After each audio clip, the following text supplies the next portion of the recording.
Serious, Redditors who have lawfully killed someone, what's your story? Happened when I was 16. I was part of a church retreat, and some of the kids my age were all playing dodgeball together. I was the last member on my team left on my field, and my friend was the last on his side. I was really good at dodging, but I throw like a sissy unfortunately, but my friend was overall very athletic, and in dodgeball he was often referred to as face killer for obvious reasons. He took aim and threw the ball as hard as he could, and I ran my hardest to dodge, and all of a sudden I trip over something and go flying across the field. After trying to figure out what happened, all I heard was just a really loud crying. I looked back to where I was, and there was a 6-year-old kid who had happened to wander onto the field while I wasn't looking and decided to take a seat on the floor. When I tripped over him, he had hit his head really hard on the hardwood. He didn't stop crying, so he was taken to the hospital. Our chaperones told us not to worry and that things will be okay. My friend joked that I had killed him. Apparently the kid happened to have had a physical defect on the side of his head where the veins normally are. It was all thinner than normal and in a tangled mess, and from the impact it ruptured the veins and the doctors weren't able to stop the bleeding in his head. 3 days later the child had passed away. I blamed myself for being the cause of his death for a long time. Knowing I had innocent blood on my hands were one of the biggest contributors for my depression. But I never told anyone how I felt, cause no one ever came to blame me, not even the boy's family. I just tried to self-punish myself somehow to justify it.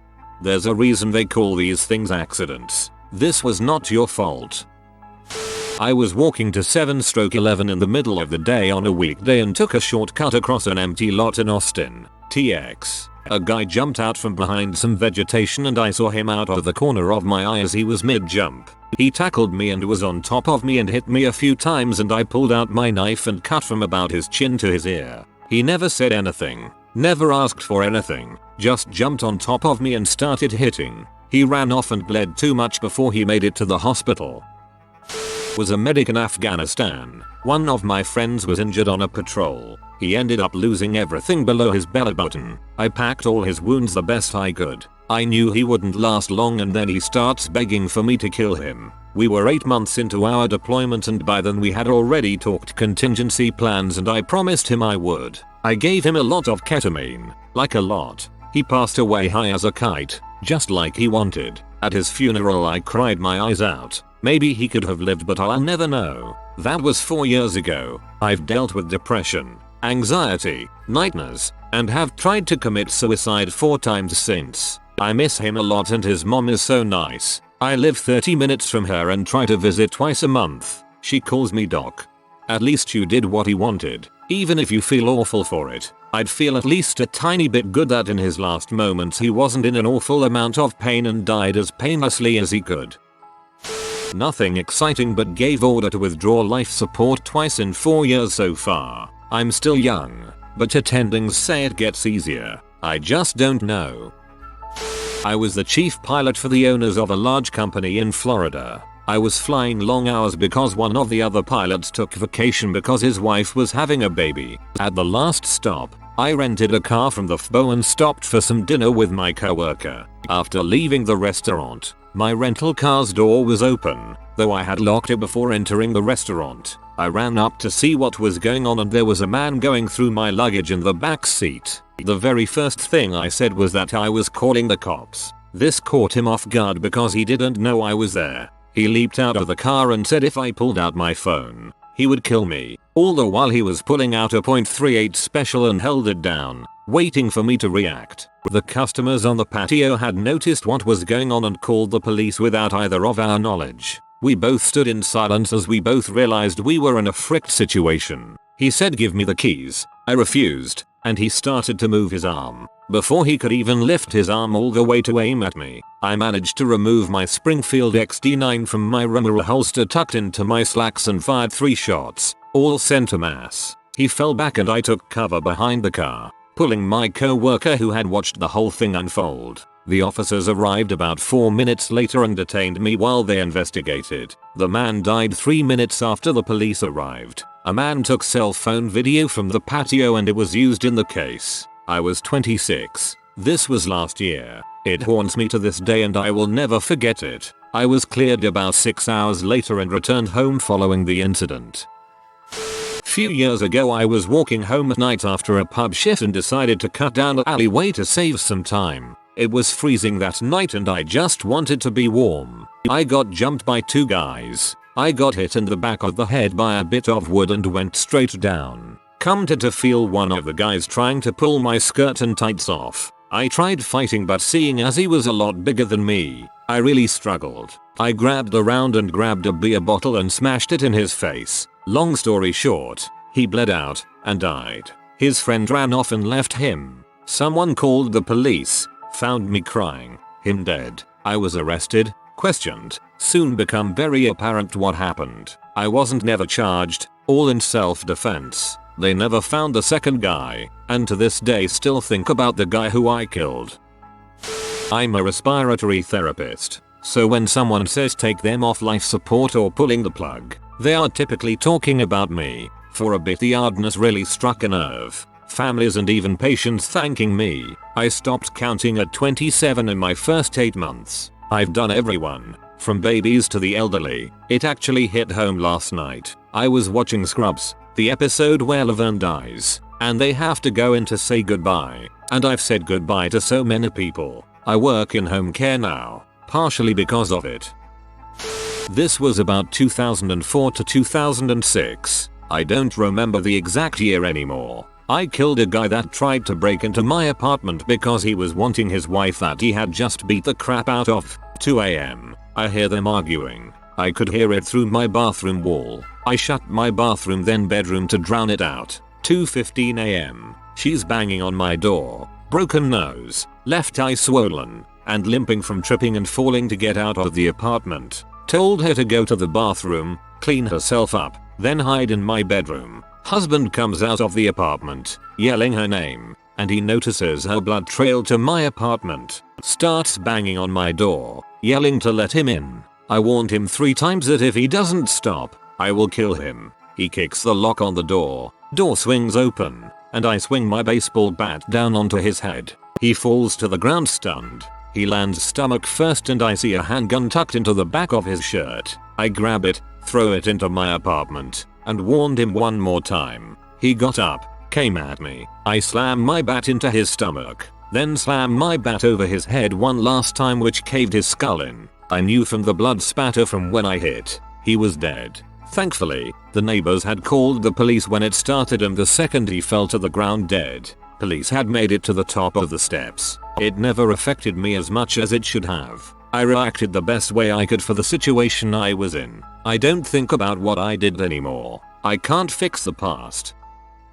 I'd been in Iraq for almost 5 months and hadn't shot anyone up close. During a convoy from Cobb Spiker to Free on Board Danger, we had to take a route that was far more dangerous than our usual route. While driving along a very skinny street, I was scanning rooftops, alleys, vehicles, windows, etc. As we approached an alley on the right, I saw some motion out of the corner of my eye. I swung my weapon around and saw an enemy combatant taking an EW and RPG on his shoulder, and I fired immediately. The weapon I was using was not intended for anti-personnel usage, so at close range and in the extremely heightened panic and fear state I was in, I fired more rounds than necessary and I tore that enemy combatant literally to shreds. It's been 10 years since I took my first life and it still haunts my dreams. 3, 4, sometimes 5 nights a week. I was 23 at the time, living alone in a new city. Someone broke into my apartment, so I went into the bedroom quietly from the bathroom and grabbed my Mosin, only gun I had. My phone was in the living room, so I just sat quietly and hoped they would leave. Well, they didn't. The person opened the bedroom door. They had a large sack and a knife. Likely just a burglar. I warned them to leave, but they didn't. I warned them again and they entered the room. I warned them a 3rd time and they said the only reason someone with a gun warns someone else instead of shooting is they have no bullets. They were wrong. I put a round into the right torso. A 7.62x54 round to the upper torso from 10 feet away is not really something you're going to survive. But it isn't like the movies or games. You don't die instantly. There's the writhing, the twitching, the gurgling, lungs punctured, the bleeding, the hands grabbing at the wound. It takes a few minutes before it all stops. Then it's just stillness. I guess maybe if it had been the left heart, they would have died faster. Instead I was told they died of blood loss and shock, choking on their own blood. They were dead before the cops or ambulance showed up. I faced no charges. I was in a no duty to retreat state and they had warrants out for the person's arrest on multiple armed robbery charges. It doesn't haunt me. I don't care. They wanted to hurt me and my property. They died for it. One less scumbag is one less scumbag. Now my house has clear no duty to retreat. There is nothing in here worth dying over. Stickers on the corner of every window. Because if it ever happens again, I'm not giving warnings. A woman ran a red light going 70 miles per hour and T-boned me. Her engine broke the mounts, went through the firewall, and cut her legs off. I know it was not my fault, objectively. She was intoxicated and doing nearly double the speed limit through a red light at a busy intersection. She hit me. She caused massive physical trauma that I will cope with for the rest of my life, and died long before I ever regained consciousness. I don't remember the accident, but I saw the traffic camera video once. It was in 2012. I have a lot of nightmares about it, and I tell my therapist about them. I didn't directly kill her, but I still feel responsible somehow. A few years ago, me, about 15-16, my little brother, 12, and little sister, 10, we were visiting my mom for Halloween, I think. Halloween or Thanksgiving, can't remember. Well, my mom lives out on a dirt road in the middle of nowhere. She is basically a hermit, but speaks to a couple of her neighbors, and one particular couple had a kid my age. He was kind of messed up in the head, like would do certain acts to animals and stuff, and his parents were a bit questionable too, but not as bad as he was. One day my mom had to work a double shift to have a couple days off to spend some time with us. I was left in charge and thought no big deal. I've babysat my siblings before. Well, my mom got in late one night, around 4-5 am, and was sleeping late the next day. My little brother and sister were playing outside, and I was playing Xbox. All of a sudden I start hearing yelling and screaming, and I get up to go look when my little brother comes running in the house holding his eye and trying to catch his breath. Apparently the kid from down the road had walked up, wanting to play, and my brother said no. Well, the kid flipped his crap and hit my brother. Gotta give it to my lil bro. He's a tough little crap. And then was holding my sister down trying to do something. I ran out there and the kid had my sister pinned down and was trying to undress her. I ran to them as fast as I could and shoved him off of her and made my siblings go inside to get our mom. And then I started beating the crap out of him. I have anger problems, but I know when to stop. And the second I did, this son of a bee grabbed a rock and hit me in the side of the head. That didn't help my anger issues. I guess I blacked out from anger because I don't remember what happened next, but apparently my mom had to pull me off from beating him with a rock. I really don't know what all happened. All I've been told is the kid's parents were arrested, and the kid's death was blamed from vein stomped on by a horse. Which wouldn't be weird around there. There's a bunch of ranches with wild horses running around that kids always get hurt from trying to catch and ride them. I think about the situation about once a day. I really don't know how I'll live with myself because I feel disgusted about it when I think about it. Well, I lawfully killed someone insofar as I was involved in a vehicle to motorcycle accident that was not my fault, was the fault of the motorcyclist, and he wound up dying. Not much to it. I guess he just really misjudged his ability to get across 2 lanes of traffic and into the median turn lane because he pulled right out in front of me. Instincts kicked in. I ripped into the other lane, up and over the median and into oncoming traffic, which thankfully there was none, or else I would have been dead too. Motorcycle guy died from a neck injury. It was not fun. The scariest part was what the cop told me at the accident scene. It was the middle of the day. There were a ton of witnesses at 2 nearby restaurants who saw it happen and confirmed I was not at fault. However, the cop remarked that if it had happened at 11:30 p.m. when no witnesses were out, I'd be tied up in court for the next 5 years. If the family decided to sue and if the jury believes they're experts, you lose everything. Ever since then, I've kept all titled assets in the name of a personal LLC, as opposed to a trust for personal reasons specific to my circumstances. I don't think people understand how vulnerable they are to a random event happening in life, a jury not believing the truth, and a civil judgment that ruins you. I got a mortifying sense of just that when I was involved in an accident where the other guy died who was at fault, but only because there were enough people around to verify the truth. Early in my career as a police officer, guy wanted on attempted murder charges shot at me and another officer. We returned fire and he was killed. Going through the whole internal affairs invest being read your rights was weird, but I knew I was good. Hasn't bothered me a bit. His choice, not mine. A medicated drunk dude walked in front of my car one evening. It was dark and drizzling. I saw him just a split second before impact. His head hit the windshield right in front of me, low enough to crack the dash right there. I was only going about 35 miles per hour and his head almost came through. It was all slow-mo like the movies. So strange. I guess the Hollywood gets some things right. I jumped out, saw him on the pavement way up ahead, as the impact flung his body like way farther than I expected. I ran up in shock asking, "Are you okay?" hoping he was alive, but I knew. The face seemed unattached to the skull, though I swear there was a slight smile. Some would say creepy, but I prefer to think it was more poetic-like. Another detail that would be too corny for a movie, yet there it was. A cop turned the corner right then. I frantically waved him down. The cops knew the man, a vagrant in the smallish town with a long history of drunk in public, trespassing, etc. They still took me to the hospital for pee and a strand of hair which were clean. Almost 10 years ago now, so I don't get shaky when I talk about it anymore, but it's something I'll always remember vividly. Life turns into a nightmare without warning sometimes. Love your loved ones as well as you can, every day.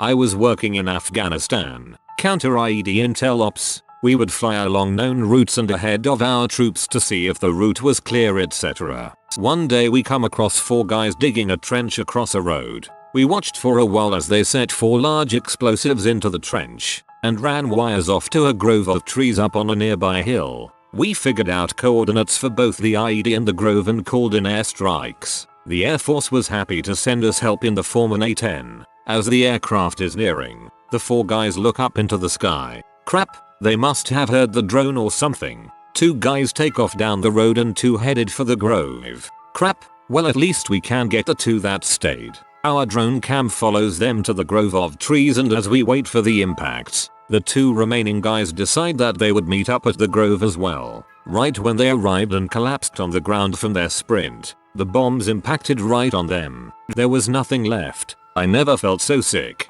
nor so vindicated. A few minutes later the IED in the road was also bombed and destroyed. Now the road was safe again, well at least that one small section. When I was 17 I experienced a burglary. My younger sister was in the living room and I was upstairs. She screamed when she saw him and they began to struggle. I ran downstairs with a bat in hand and swung as hard as I could at his head. He later died of a brain aneurysm.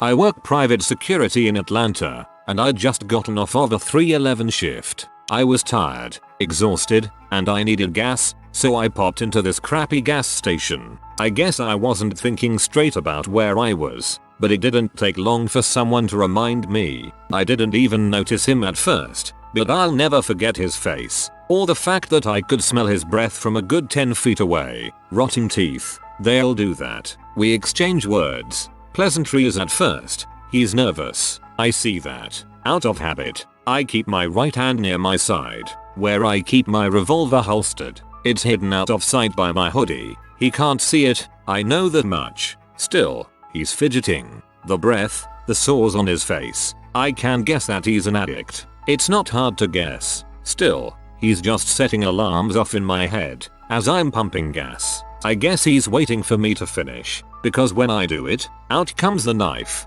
and he's demanding my keys. Maybe I should have given them to him. I kinda wonder if I should have. I regret not doing it, but I didn't. Instead, I drew my weapon. I don't know why he didn't run. I wished he would have, but he didn't. I shot him once, but he still came at me. I backed up, still firing until I heard a fricking click. 6 shots, and he didn't stop until the last one got him in the fricking head. I was cleared. It was self-defense and all, but frick that. I feel awful about it. Part of me hates myself for it, though. Incidentally, I traded up from a revolver to a semi-automatic pistol since then.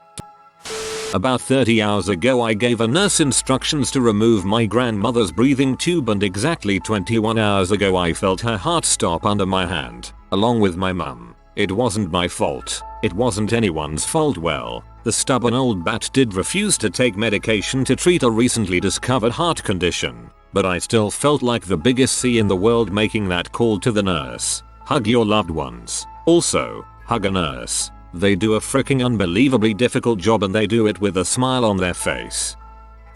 I guess I killed someone inadvertently when I was working as a medic. I got onto this really bad scene where a 3-ton truck had gone through a stop sign and plowed into the side of a car with 2 occupants going down a busy highway. It was a mother and daughter, both adults. The daughter was dead already. I was attending to the mother and I had to get this airway into her, and I just couldn't get it right. I tried to open her mouth, but it was full of blood and teeth and her jaw was in just really bad shape. So I was worried that if I put the airway into her I would push some bone into her throat and choke her. I could hear her breathing, like really rough breathing, the entire time. I was shaking and scared and traumatized. I wasn't a new medic or anything, but this was the worst thing I had ever seen, and man, I had this one job and I could not get it done. So I wasted all that time trying to get an airway into her and failing while other ambulances arrived on the scene, and eventually I got put into an ambulance with the daughter, and later on I heard the mother was dead. I'm pretty sure I could have helped if I could just have gotten that airway in, or if I had asked someone for some help, but I didn't, and I guess she died maybe because of me.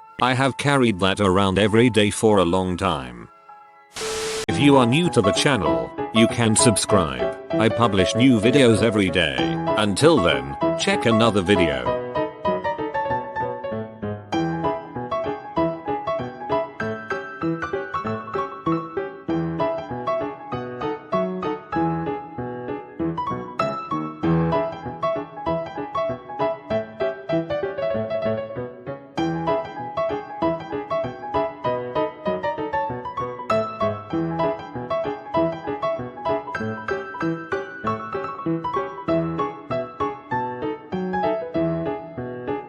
Bye for now.